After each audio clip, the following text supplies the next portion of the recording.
This episode is brought to you by Fastcase and its comprehensive suite of legal intelligence tools. Fastcase offers the full suite from legal research to analytics, document tracking to secondary treatises, AI tools, legal news, and more. Fastcase is the smarter way to run your law library. And now, on to the show.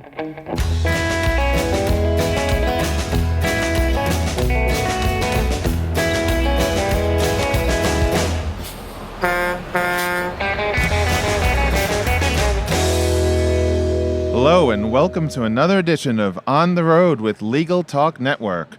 This is Phil Rosenthal and I'm the host for today's show, which is being recorded on location at the American Association of Law Libraries annual meeting and conference from Washington, D.C. Joining me now, I have Dean Sonderegger, who is the Senior Vice President and General Manager for Wolters, Kluwer Legal and Regulatory, Steve Lastres, the Director of Knowledge Management Services at Debevoise in Plimpton, Catherine Monte, the Chief Knowledge and Innovation Officer for Fox Rothschild, and Gabe Teninbaum, the Professor of Legal Writing and Director of the Institute on Law Practice, Technology and Innovation for Suffolk University Law School. Before we get to our topic, building the case for legal innovation, please tell us a little more about yourself. Where do you work and what do you do? Hi, this is Dean Sonderegger at Wolters Kluwer. So I work at Wolters Kluwer. I've been here for about 4.5 years, and I'm really responsible for product strategy and driving a business. And how does the content business change if you going into today's world with legal technology, AI, things like that? A little known fact about myself, I have a misspent youth as a software developer, so I actually at one point in time wrote software, no longer employable in that aspect, and now kind of focus on product stuff. My name is Gabe Penner. I'm a professor at Suffolk University Law School in Boston, where I run the Institute on Legal Innovation and Technology. And the challenge that we face is how to make sure that law students are ready to succeed today, a decade from now, and beyond. And I'm Catherine Monte at Fox Rothschild. I've been there for 18 years, and we really started out doing mostly research-related functions, but we quickly morphed into the knowledge management area, competitive intelligence area, and finally innovation within the last 6 months. And I'm Steve Lastres, Director of Knowledge Management Services at Debevoise and Plimpton in New York. I've been at the firm for 14 years, and I manage the knowledge management group, which is comprised of knowledge management, research services, and electronic resources. And our goal really is to help lawyers innovate the practice of law. Well, thank you all for joining us. Now, Dean, this podcast is a preview of a major panel that you'll be moderating later today on the same topic. So could you give us a quick overview of the topic and the key issues involved? Yeah, sure. Thanks, Phil. We are looking at, when we talk to clients, both in the academic and the professional markets, we see an ongoing challenge for clients to get their firm or their organization to invest in innovation the way we think they should. And so what we've done is we've brought a panel of experts in this area together to talk about best practices with that. What is the burning platform that's driving us towards innovation? And what's the best practice to going through that? And how does one measure success when approaching innovation? Well, thank you. Well, Catherine, let's jump right into it. How do you build the case for innovation? I think one of the most important things to remember with any major project is factors, I call them the 3 C's, and it's really knowing your company, your firm, your organization. So the organizational culture, the priorities, the influencers within that particular organization, which are key to help you drive a lot of the projects forward. Your client base, your internal clients, your external clients, are there key clients? Are there certain, industries, for example, that you need to focus on? And finally, your competitors, which take on a lot of different forms. They could be other firms, they could be corporate legal departments, or any disruptor in the legal industry. So those factors you really need to consider before you sort of dive into what's going to be most important for your particular organization. It sounds like there are a lot of stakeholders that you have to get on board from that list there. And Steve, you were mentioning that the security and the security folks at the firm are particularly sometimes a challenge. Yeah, it is a challenge because, we have such a penchant now for being concerned about breaches in our own environments that when we bring in software and other products from outside the firm to integrate with our own data. There's extreme sensitivity to making sure that these new tools, and some of them from startup companies that really haven't gone through the ISO and other certification processes that are essential to be able to tap into our network. So knowledge professionals and information professionals really have been traditionally engaged in evaluating the content set of the particular product. And in reality, what they really need to do today is to be engaged in understanding the technology protocols that company will support, and helping to understand that it meets the triggers that the firm has in terms of the level of security, and especially those of us who have financial services clients. They are extremely sensitive, and most of our organizations are very locked down in our networks. So we really need to understand that they have the ability to protect our data and protect the privacy of our clients. Sure. And so from the law firm perspective, to both of you, how do you identify all the stakeholders and get them on board? Well, I think following up with what Steve said, when I had to do a presentation to our executive committee to build the case for this, it took about 6 months from the time I first introduced this to the firm-wide managing partner, our COO, and the time that I had that presentation. And I knew our privacy and security officer would be at that meeting, and he asked some good questions. And I think, again, to what Steve said, you need to be prepared, you need to speak that language and understand what kinds of questions are going to come up and be able to address them. Look at other peer firms and say, hey, they did it this way, how can we also do it that way? So I think that that's really important. Mm-hmm. Okay. And what about the law school perspective? Not all law schools are known for innovation, but Suffolk certainly is one of them. And to be able to create such an amazing institute as you have, going about getting that done, and how does innovation get brought through the process at a law school? Well, first, thank you. And we've worked hard to build what we have. And, it starts off by having a vision, and we're very lucky because we have folks like Dean Andy Perlman, who was the founding director of the ABA Center on Innovation, and other members of the team who really have given us great insights into how to do this. So the way we do it is by doing it, which is to say, on day one, our law students start doing hands-on legal tech projects. During orientation, we'll have 300 students build an AI bot that can solve a real-life legal problem, and we'll do it over 45 minutes or an hour. And the idea here is to teach people that taking these little steps is easy, is valuable, and is important. And over the course of their education, we give them more opportunities to see what the possibilities are, and we give them the ability to do real hands-on tactile stuff so that they can practice it. Great. Well, thank you. So Phil, I just wanted to jump in here a second, because in the law firm world, we also have to do in order to show the value of innovation. And one of the things we did at Debevoise last December was we had a data analytics resources fair where we opened up 3 conference rooms and had kiosks just like you would here at the vendor fair of AALL.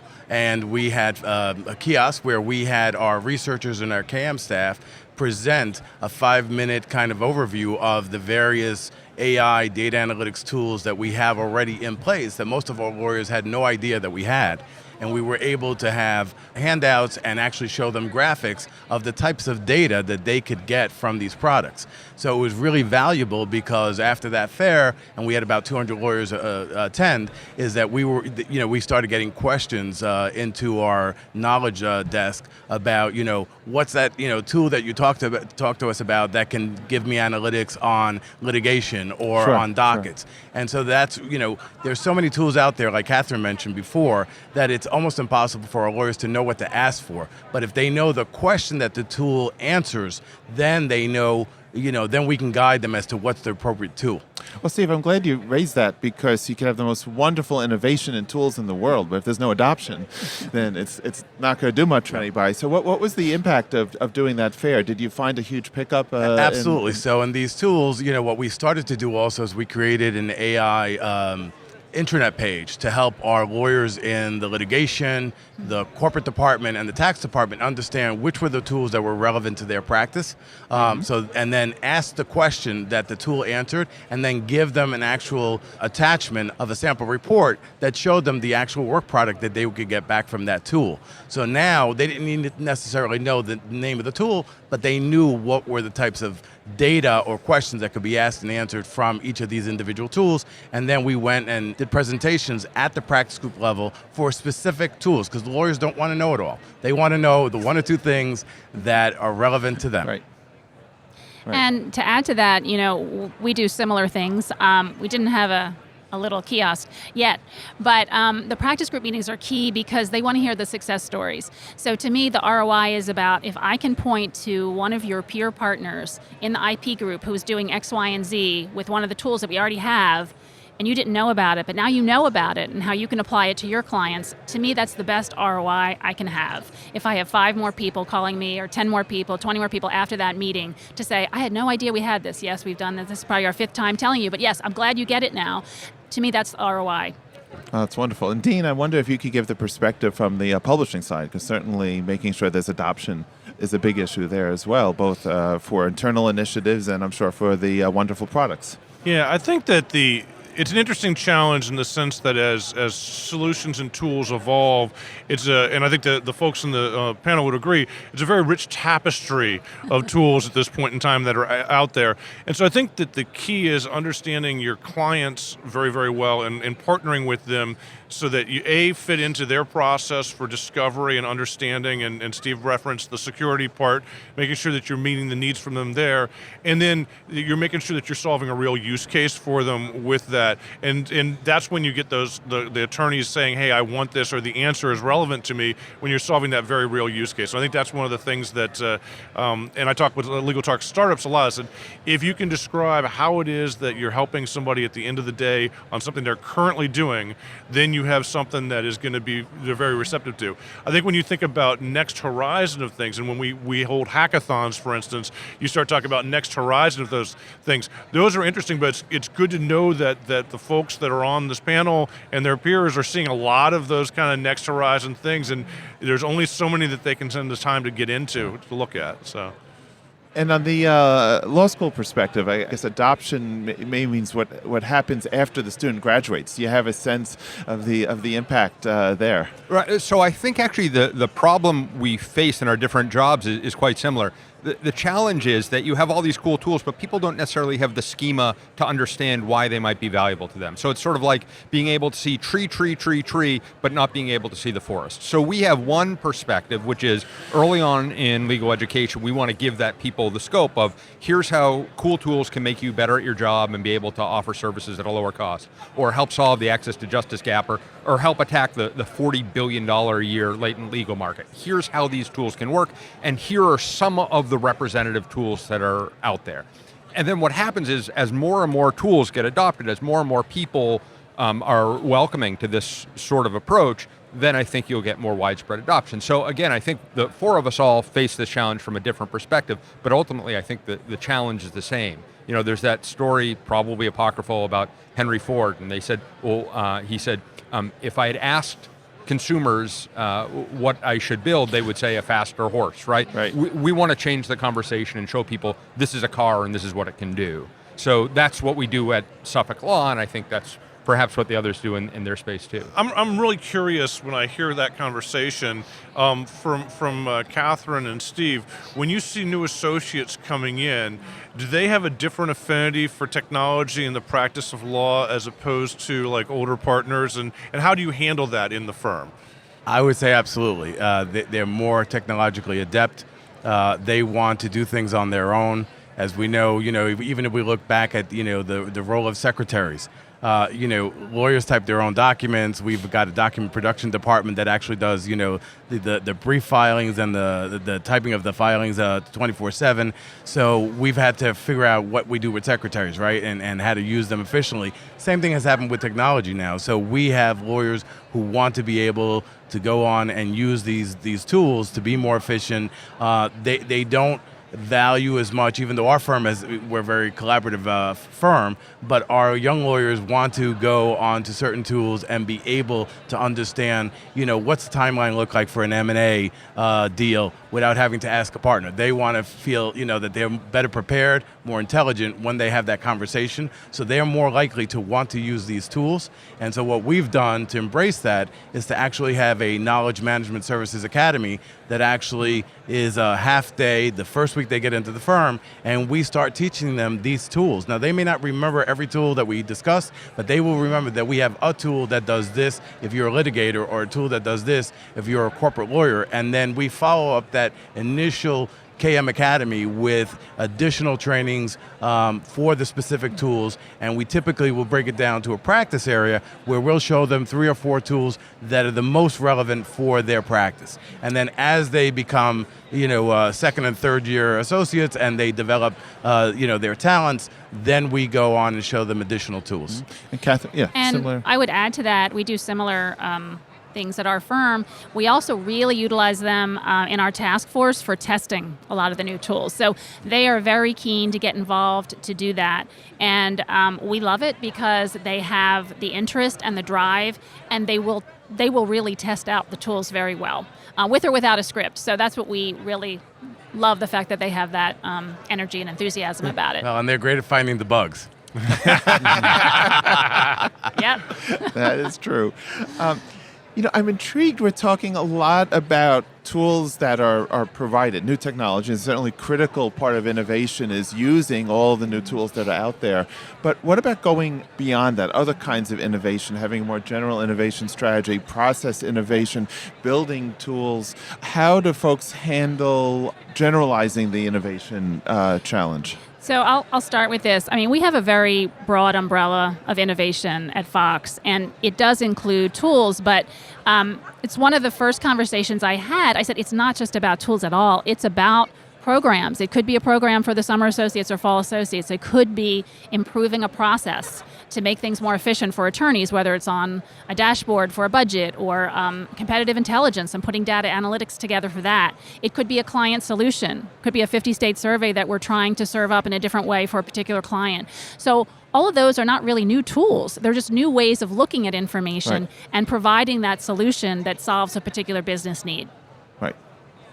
Did you see, I think one of the things that I see driving a lot of that is the change in client expectations, too. So I think that when you look at the relationship between in-house counsel and outside counsel, you start to see, I think, a few themes, one of which is a desire for greater transparency, a desire for partnership in a place where, I know for our own in-house counsel, we've dropped down to about 8 outside firms, and we no longer send things out in RFP in the same way that we might have done at one point in time.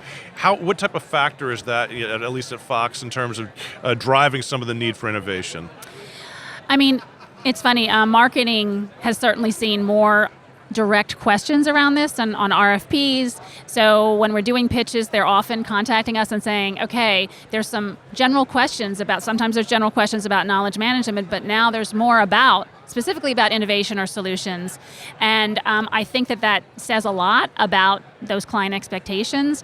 And we're still trying to figure out the best way to do it. We obviously answer those questions, but it's hard to do a generic response to those. They're very customized. It depends on who that client is, what industry that client is in, and how we're going to go about maybe promoting the kinds of services that we can provide on top of the legal. The legal is a bench that everyone has, so what else can you do on top of that? And that's sort of a challenge we have right now. Yeah. Sure. And Gabe, I saw you wanted to jump in.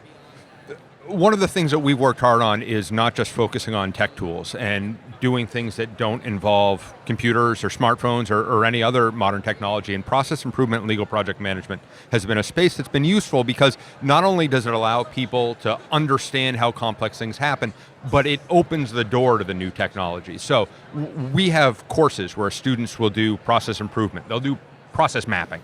and we'll ask them to go to their internship or go to an organization that they're familiar with and ask to work on one simple process, the mail room, the copy room, the reception desk, not threatening stuff to billable hours. And what they'll find is that as they blow apart the process, they find all these opportunities for efficiency, and then the technology sort of pop into place. Right. So there's that axiom, people, then process, then tools. We spend a pretty fair amount of time on the people and process piece before we get to the tools, and I think that's been valuable. And I just want to say one other thing in response to a word that Catherine said that cued something in my mind. She said the M word, marketing. So as firms and organizations think about legal technology, one of the things I think about is that from our perspective here, at least my perspective, the best opportunity is the deep dive, where you have real experts who are really involved in this stuff and understand it and want to improve the bottom line in a measurable way. There's also another approach, and that's the marketing approach.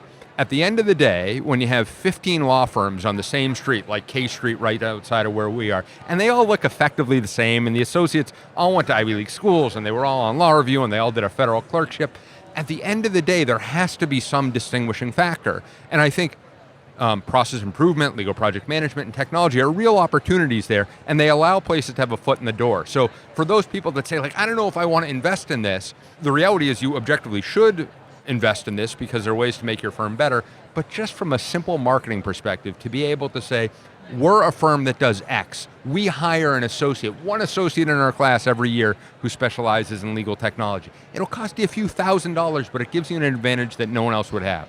So the marketing point is one that I think always is, it's sort of like a cynical thing that overarches it. It's not just substance, it's about how you sell your services, and being able to do something different matters.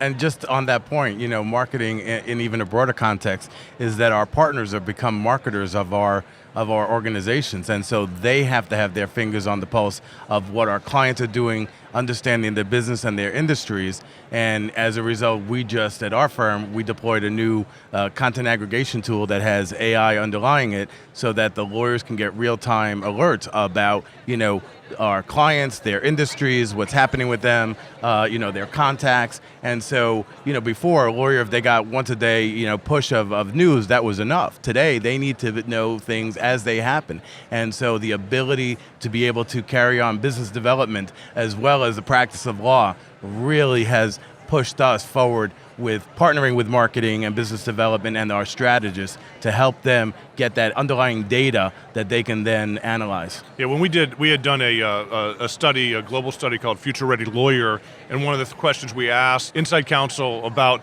their choice and preference for outside counsel, they had the primary three factors were price, which shocks nobody, specialization, and then ability to partner with the client. And so when you think about those three things, and none of those are shocking, and none of those have probably really changed over the last couple of decades. And I think to Gabe's point, it starts to see how do you leverage resources that you didn't have to deliver those three things in a differentiated fashion. And I think that's what you're talking about, Steve, is your ability to say, hey, I understand your industry very, very well, and I'm going to let you know information that you're not getting someplace else. Mm-hmm. So, but it's not technology for technology's sake. Yeah. I wonder if we could look at a specific example, and maybe Dean, because you have such massive innovation projects of the whole life cycle of defining the new initiative, scoping it out, presenting it, securing funding, developing the case internally, all the challenges, and then bringing it out to the customer, making sure it's adopted. I wonder if you have a favorite example. I don't know if it's your cybersecurity, privacy product, or whatever. Well, I think that the general tenets of anything that we look at from an innovation standpoint are consistent, is that you work in small batches and you work very closely with your customers at the end of the day. And so for us, when we do these things, it starts off with basically a hypothesis. We think that lawyers are struggling with X, or researchers struggling with X, and then if we did Y, that would be a good thing for them. And it can be incremental things, and it can be big life-changing things. One of my favorite examples is something that we did, is we were looking at securities filings. Securities is a big area for us. We're looking at securities filings, And we went in and did a little contextual inquiry on the workflow and saw that first of all, we saw that every securities filing is done from a prior filing. Nobody's writing the filing from scratch, right? Shocking, right? And the second thing that we noticed is that the rules change between the filings. So if it's an annual report, my rules have changed since then, and we saw lawyers going through, or associates or researchers going through and looking at rules and regulations that have changed and creating a checklist manually that they went through, and it saw it being a very tedious process. And we said to ourselves, our hypothesis was, gosh, we have all the content and the changes that occur. Why don't we, when we update the content, just simply create that checklist dynamically? And it's not a world-changing kind of automatic robot lawyer kind of thing. It's a simple process improvement. But the way you do that is you then talk to lawyers and say, hey, if I could give you the checklist automatically instead of you creating it yourself, what would that do? And you validate, and then you prototype, and then you put it into production, and you do it in small batches. And I think that's the process that we do. And so when we do it internally, we go and we say, hey, we have an idea. It's going to cost a little bit of money to validate the idea. Oh, it's cost a little bit of money to build the prototype. We don't do what we would, in the software world, refer to as the big bang, which is I'm going to spend a year and $1 million to build something. And at the end of that year, you're going to get your first opportunity to validate it. And I suspect that in every environment, when you're trying to do things, that incremental kind of approach where you get that validation, whether it be a large idea or just an incremental idea, is a key component of that.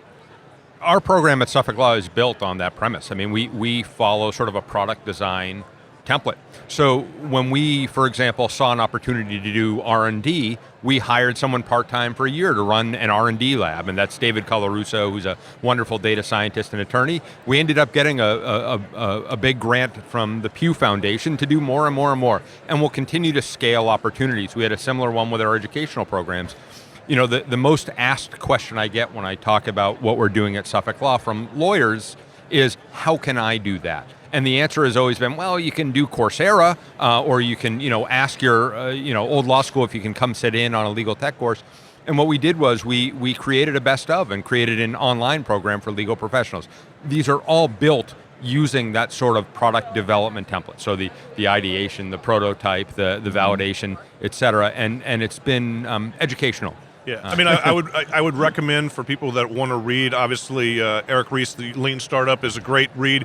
It speaks to more business to consumer kind of world, so you kind of have to, in a professional environment, adapt that a little bit. I don't have law of large numbers where I'm sending a prototype across 500,000 people and getting a statistically significant result, but the idea of I create a hypothesis, I validate it, I build something, I measure the results, and I learn from that, and I iterate into the next stage, I think is a very powerful idea in almost any environment. Well, I would think the challenge for law firms is that, as you mentioned, Dean, we've got that rich tapestry of vendors out there wanting to push products our way. And so what we're really doing is focusing on evaluating those. And I can tell you that last year, we evaluated over 40 different products and brought in about 2. Right. So the hard part for us is being able to evaluate those and understanding what the disruption would be for our lawyers, because lawyers are billing X dollars an hour trying to manage the client, service the client. They're doing pro bono work. They're doing business development work. And so really when it's really incumbent on the knowledge management services group to really understand what is a tool that can change the way they work to make them more efficient, provide better client service. And so one of our challenges is really to find that, that needle in the haystack that's really going to make a change for the better for our lawyers. And so a lot of what we have to do is really be critical about the tools we're evaluating and only bring forward those that we really think will add value, and then build the business case and get the funding for it from our technology steering committee. Well, I think so there's it's very a similar. certain portion of that, right, which is behavior by vendors too. Just to call it out, right, is to say that I think that it's very important for those of us who are building solutions to be transparent about where we're at. So if we're in a proving value stage, that might be appetizing. It might be appealing to certain firms because they're on the forefront of that, and it may completely not be appealing to certain firms because you don't want to have your attorneys distracted by that. Where you get into troubles, I think, is as a vendor where you're porting something is baked, right, and it's in the mixing stage, if you will, to take a cooking analogy. I can mix metaphors all day, but and I think that's one of the things that we in the community need to be very upfront about is that. Where we do well is when we partner with our customers, and that partnering involves transparency, disclosure, all those kinds of things. And when we don't do that, I don't think we as a community shine. So, and I'm intrigued when you talk about comparing different projects, different products. Everyone talks about return on investment, and if we could boil that down to the number that it sounds like, it would be easy to do the comparison. But as I've heard the conversation, it sounds like it's very hard to define sometimes return on investment and how you do it. And maybe Catherine, some examples of how you make those comparisons. What are the ways you define return on investment and how you would? And there are some projects that definitely lend themselves to more, I'll say, straightforward, even concrete, billables or financial results. So, we got X number of new matters, which, equate to X amount of new dollars this year because we helped these, this practice group or these 10 attorneys do X, Y, and Z. And we do that. We measure that, and we put that together in an annual report that I do for the firm-wide managing partner. But I honestly think the best return on investment are attorneys talking about how we helped them. Mm-hmm. And that can be in many different ways. But the best example of the return on investment was when we were actually invited, the knowledge management group, to a client to do a presentation on a solution that we built for them. It was the day before the partner retreat. It could have gone either way. It went really well. And the firm-wide managing partner said at the partner retreat how amazed he was at how successful this project was. That was the best return on investment I could ever ask for. And I didn't even ask for it. I didn't plan it. So part of it is, I think, attorneys talking about how we've helped them. Mm-hmm. And again, to me, that speaks a lot more. I mean, I can go to every practice group meeting, and we do go to a lot of practice group meetings. We put things in our newsletter. We have a great portal page as well. And everyone consumes things differently. But if the firm-wide managing partner or another partner is saying how great, how successful this was, that to me is the best. Well, that's a great example how it's not just about numbers. It's intangibles, there's satisfaction. And maybe perhaps we should make this our last question going around the horn if there are other thoughts about return on investment and how that's defined. Yeah, so I would boil that down to impact. And, again, the same thing with Catherine in terms of the numbers and providing where it's straightforward. But a lot of times it's the impact. So we on occasion will be asked by a client to help them set up a knowledge management program at the client site. And so that's the best, kind of response you can get from a partner coming to you and saying, can you help our client who wants to build knowledge management and they want to understand how to do this and how to put it into place and where you've helped them to do that. And then they come back to you a year or 2 years later and say, wow, we didn't realize how hard this was going to be, but we got there, and really thanking you and thanking the partners. And that goes a long way in terms of, your reputation and proving the value of what you do every day. Great. Gabe or Dean, any other comments on that? Well, for us, it's rather straightforward at the law school. We think about graduation rates, we think about bar pass rate, we think about employment, we think about satisfaction. We want people not just to hit those milestones and check the boxes, but we want them to be happy with what they're doing, feel like they're giving back to make a difference for their clients and their community. And we've been quite successful so far with that, and we'll continue to try to make it better. I take a slightly more hard numerical analysis on this. I think that, from a business standpoint, I encourage people sometimes to look at this way, is that if you look at lawyer productivity over the last decade, it's dropped by an average of 13 hours per lawyer per month. If you expand that out by an average rate, which is fairly modest, that's about $75,000 per lawyer per year. So the question is, how do I get more billable hours? I encourage people to look at situations where they're getting write-downs done, where they're not receiving. In some cases, you see 70% of a carry-in rate on certain billable hours. Those are places to take a look at for an ROI, because I think when you start to manage up into the partnership, that's money out of their pockets. And so I think that's a good place to start from an innovation standpoint. That's not necessarily measuring ROI, but that's a place where you can identify potential ROI. And then if you can measure billable hours and receivables, it's in a language that's very familiar for the law firm. Thank you. Well, it looks like we've reached the end of the road for our episode. I want to thank our guests for joining us today. And if our listeners have questions or wish to follow up with you, how can they reach you? They can reach me at Lastres@Debevoise.com. And C. Monte at foxrothschild.com. G. Teninbaum at Suffolk.edu.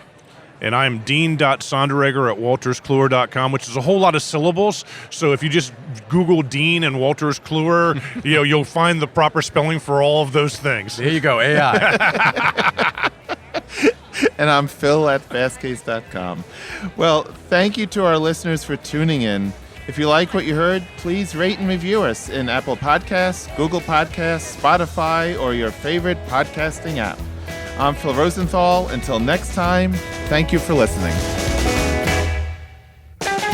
If you'd like more information about what you've heard today, please visit LegalTalkNetwork.com. Subscribe via iTunes and RSS. Find us on Twitter and Facebook, or download our free Legal Talk Network app in Google Play and iTunes. The views expressed by the participants of this program are their own and do not represent the views of, nor are they endorsed by, Legal Talk Network, its officers, directors, employees, agents, representatives, shareholders, and subsidiaries. None of the content should be considered legal advice. As always, consult a lawyer.